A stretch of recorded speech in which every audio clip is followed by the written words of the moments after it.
Spring is located on the Merrimack River near St. James in Missouri's east-central Ozark Mountains. Look at how cute that is. It looks like Snow White is about to come out of that house with the 7 dwarfs. Dopey, Doc, Sleepy, Happy, Jumpy, I don't know. What are all the 7 dwarfs? You let me know. Look at how pretty this is.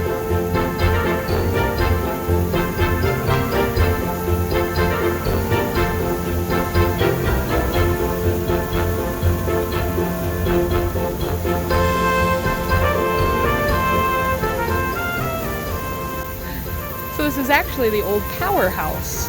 This used to be an Ironworks place. It's very pretty.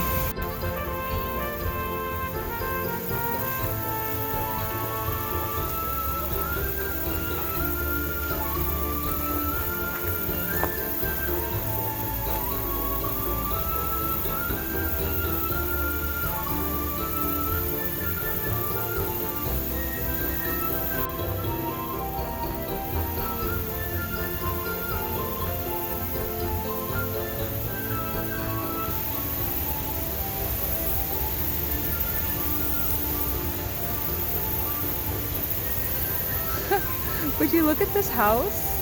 It's so cute. Singing hi-ho, it's soft to work I go.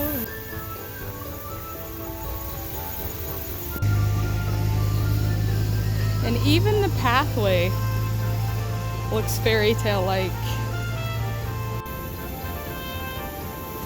Look at this mysterious set of stairs. Let's take it.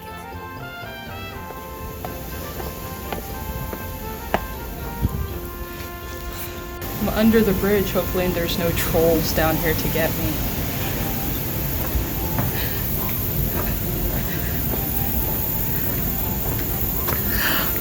I made it safely across the bridge. Here are all the forages. Look at them. Forges. Oh, wait, let's see what this is. I'm not quite sure. It's a suspended railroad.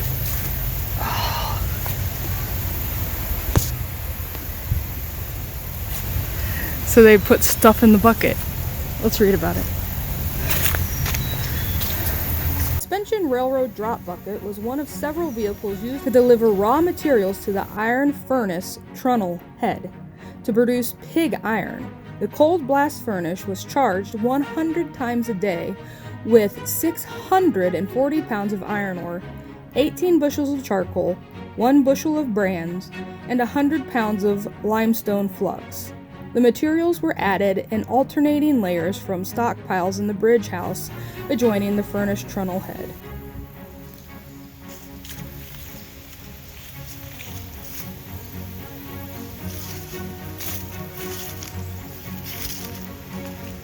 These lintels were cast in the Merrimack Ironworks circa 1866. After completion, the lintels were transported by wagon to Dunmore, the home of William James, 1870 to 1879, and used on the west side to support the structure above the windows. The building was located on the grounds of the present Missouri Veterans Home.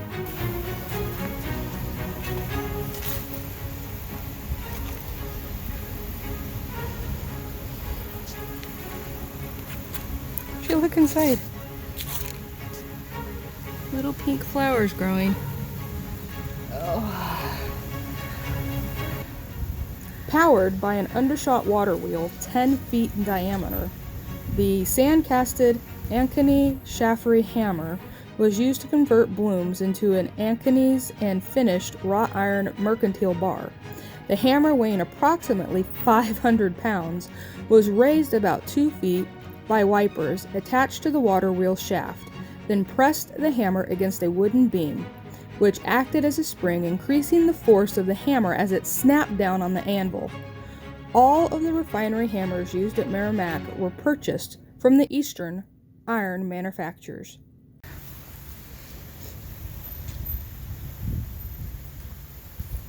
Blacksmith was a very important man in the Merrimack Ironworks. The scene here depicts a typical blacksmith shop and the smiths can be seen shoeing a horse, and then on the left, tiring a wheel. In tiring, the wheel is dished or shaped and clamped to a tiring platform, a metal bar, and then heated, bent into a ring, and dropped over the wheel by ironworkers using tongs. Next, water is thrown on the red-hot band, causing it to contract. The dish-shaped wheel is then lifted from the shaper and set on a wagon axle. Look at this. This is interesting. This is how they would make the wagon wheels. That is so cool.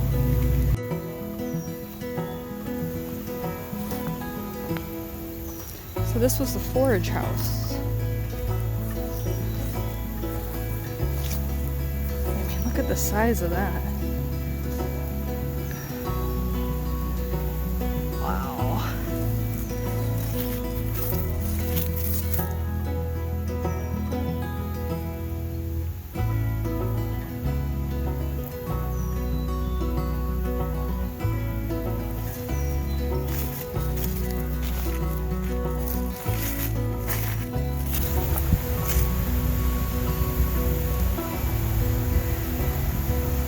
And this one has all these little ferns growing out of it.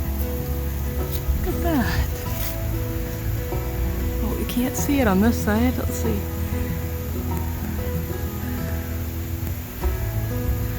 So cool.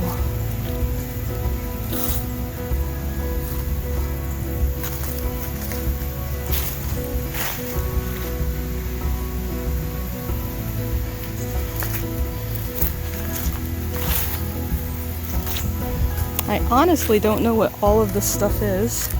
All these artifacts from late 1800s, early 1900s.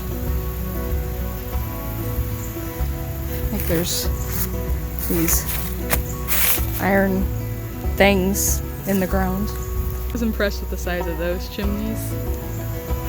Look at those. That is humongous. I mean, that is absolutely humongous. I don't remember the lady's name, so I'll have to look it up and tell you for sure. But this was owned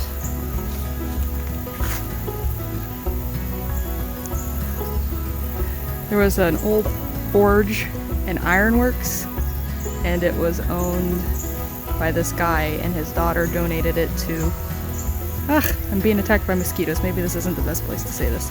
I'll be right back. Following the death of William James in 1912, his granddaughter Lucy Wortham James acquired ownership of Maramec Spring along with the forest and farmland surrounding it. Upon her death in 1938, she said, "As this is considered to be the most beautiful spot in Missouri, it is my great hope that you will arrange that it may ever be in private, considerate control and ever open to the enjoyment of the people."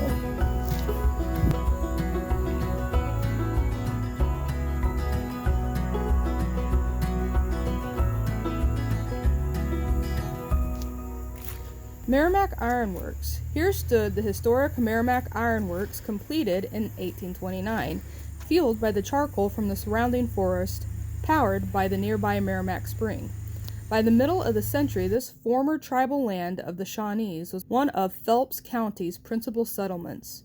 Following the death of Lucy Wortham James in 1938, the James Foundation was created to effectuate her hope that Meramec's beauty be kept unmarred and open to the enjoyment of the people.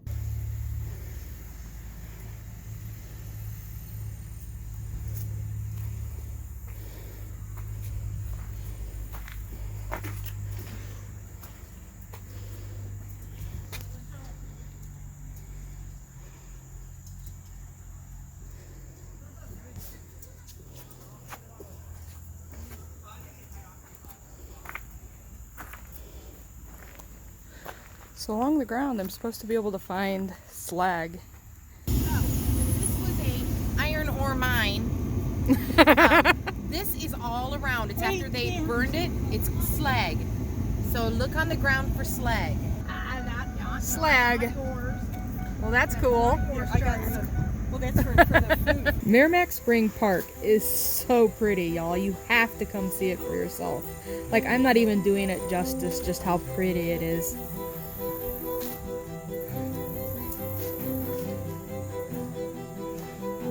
This is monumental. It's huge.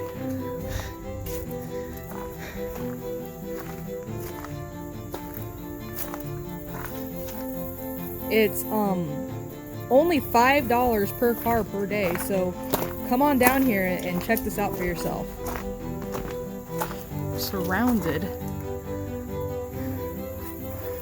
by old stone. Old stone and mosquitoes.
To be fair, I'm not really sure where I'm going.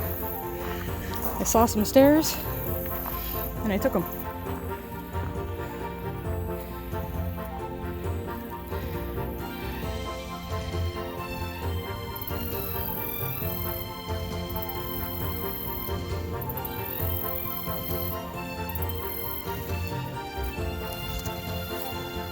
More fairy tale. Look at that. So Maramec Springs is in the heart of the Ozark Mountains here in Missouri. Think I should take that? Looks pretty cool. It's a spiral staircase down a hill. I think we should take it. Let's take it.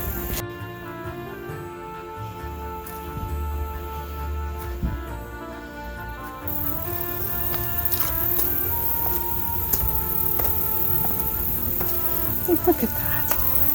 Are you seeing how cool that is? How cool that is.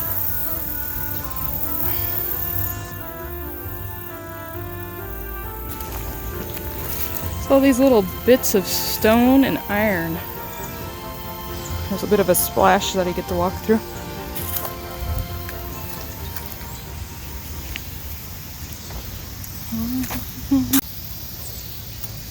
I'm coming. Bye. See you later. Oh! Even Charlie. Basically, we're off-roading.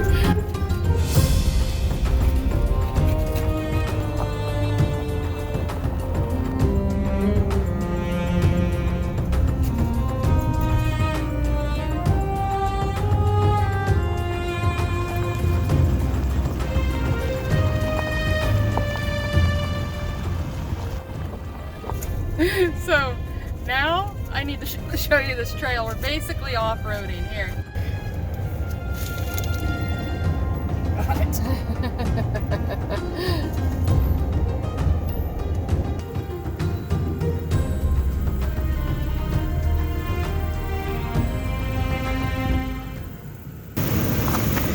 Hey, where's Dad?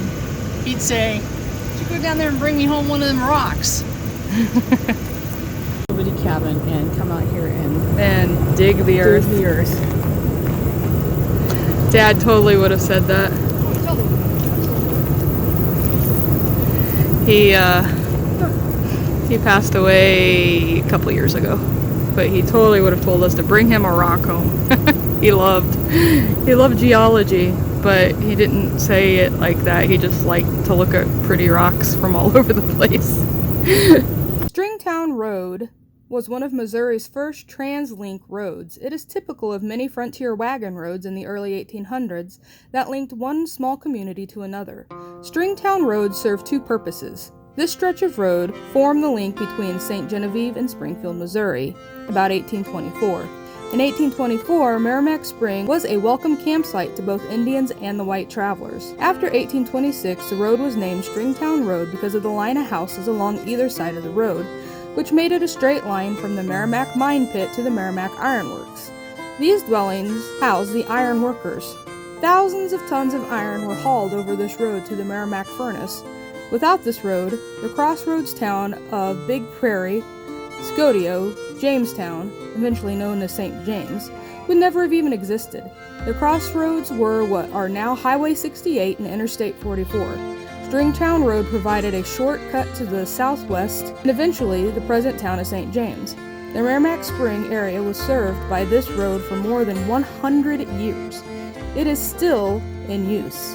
As time-worn as it appears, the road carries many memories and hidden secrets about life at the Ironworks and Maramec Spring that, if known, would no doubt astound us all. Stuttering Tom Lennox was a mule skinner. His job consisted of driving teams of mules and also caring for the animals.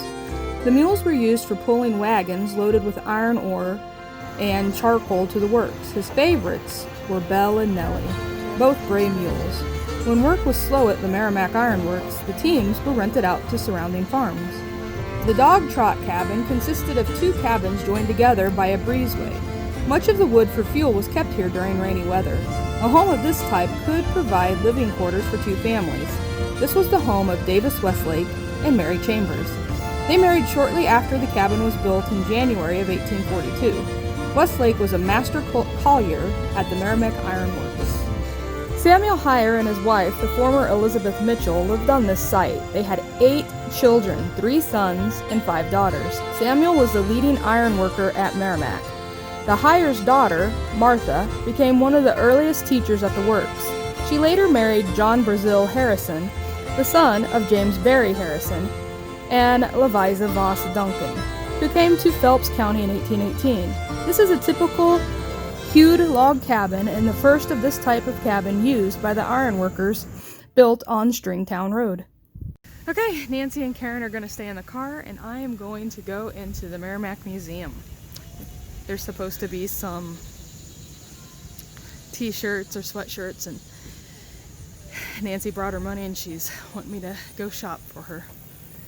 And there's some cool stuff in here, so let's see what we can see.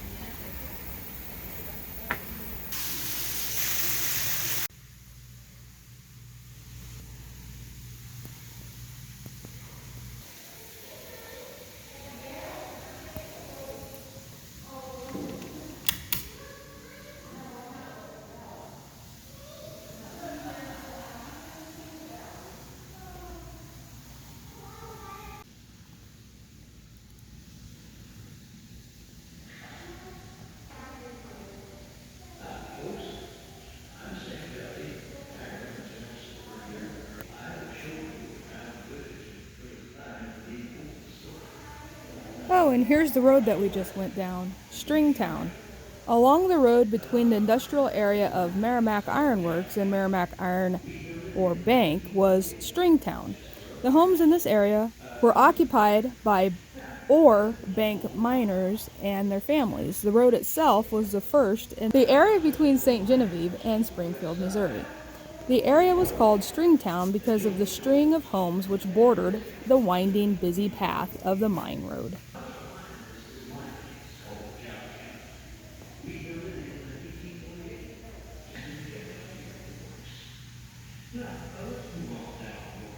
Merrimack or Merrimack.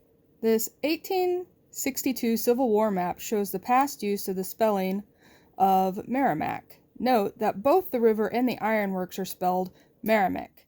The name Merrimack is the spelling used for the Maramec Springs and the Merrimack Ironworks. This spelling is a derivation of the Merrimack River that was once known to the Jesuits as Miramicoa. to the French as Meramec, and to the local Indians as Merrimagoa, meaning catfish or good fish. The spelling Merrimack is the corrupted form that survived, while the Merrimack variation is a result of the difference in frontier spelling. Okay, so we got Nancy a t-shirt. Let's go see if she likes it. I bet she'll like it. It's really cute. Can you see her?